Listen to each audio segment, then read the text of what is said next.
There's that old phrase, be the change that you want to see in the world. You can't expect the world and people around you to change if you yourself haven't done what you're asking them to do. Which is why the next phrase goes hand in hand with the previous, where you have to lead by example.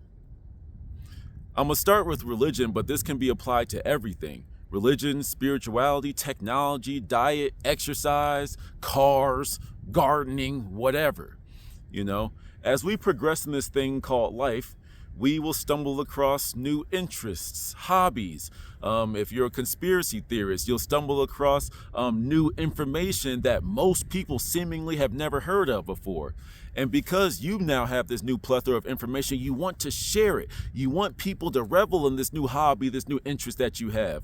And oftentimes you're faced with a little bit of conflict. Some people just aren't into what you're into. They don't care. And you'll cast judgment on them for how dare you not care about what the pharmaceutical industry, how dare you not care about what the Vatican is doing? How dare you not care about what the government is doing? How dare you? And you try to force your opinion on people. Especially for any of you out there, conspiracy theorists or, religious people, or for those of you that have gone through your spiritual awakening or something, you have so much information, whether you read the Bible or Torah, and you want to force that on someone. You learned about what crystals do and meditation and quantum leaps. You learned about what the government is putting in your food and water. And you said, how can you not believe this? How can you not know this? It's right here. Look, look, look, look, look.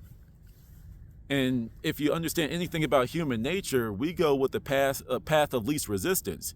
And people enjoy their freedom, their liberty to do whatever it is that they want to do. When you're trying to force feed your opinion on people, and you call them stupid, you call them ignorant, you have all these names for people that don't believe what you believe, all you're doing is pushing them away from what you want them to learn. How many of you spiritual people rebelled against the church? If you do this, you're going to hell. Oh, that's the demons. That's this, that's that. And you're like, what? Why is there so much fear? Why is there so much punishment? I'm not with that. Likewise, with spiritual people, some people it's a, how you not know about your third eye? It's not the third eye, it's the first eye. This one was developed before your two eyes. Are you not woke enough? Your consciousness isn't high enough for you to understand that it's the first eye. And even though you're trying to articulate a point that is probably accurate, the person that's being belittled isn't going to want to learn from you. It's like, for example, you're in the gym and you start off going to the gym, you're fat, you're sweaty, you smell like cheese, all right? And you're working out. How many people are going to come to you for workout advice, right?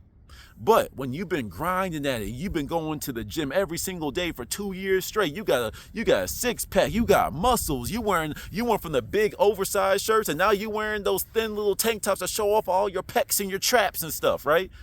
Then people gonna be, oh man, this dude must really know what he's talking about. And when people are hungry for information, when the student is ready, the teacher will appear. We're all each other's students and teachers. But when you show that you have a level of expertise, people will naturally gravitate to you because they innately know that you are a source of wisdom on a particular topic. You can't teach someone that is unwilling to learn. You just can't. That's why you need to be a steward of whatever it is. If you think that veganism is the way, then go have bright, clear skin, have energy, have a good vibration, all that type of stuff. Likewise, if you think the carnivore diet is the way, then go get jacked. Go show how good your mood is. Go show the scientific, your body studies of your testosterone levels, your healthy cholesterol levels, and blah, blah, blah. So then when you're walking around and people can just look at you and see that screams health. They're going to walk up to you and be like, hey, I'm trying to be healthy. What do you do? You see?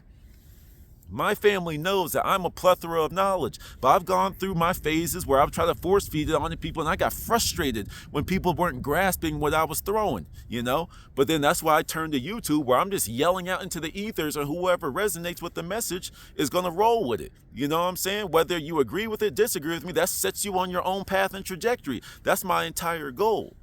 I have no need to force my opinions on people. I have a thought, I share it with the world. If you resonate with it, cool. If you agree with me, disagree with me, feel free to leave your input.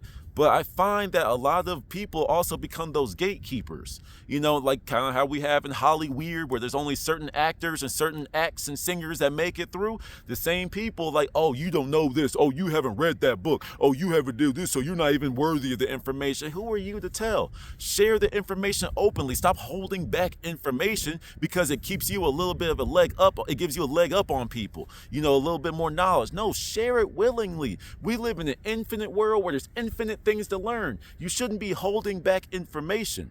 You see, share it openly, and the people that resonate with it will naturally gravitate towards you. Like attracts like.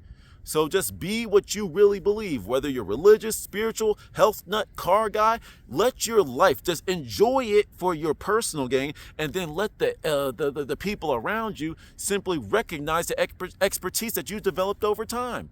You don't need to force it on people. Let people come naturally. Till next one.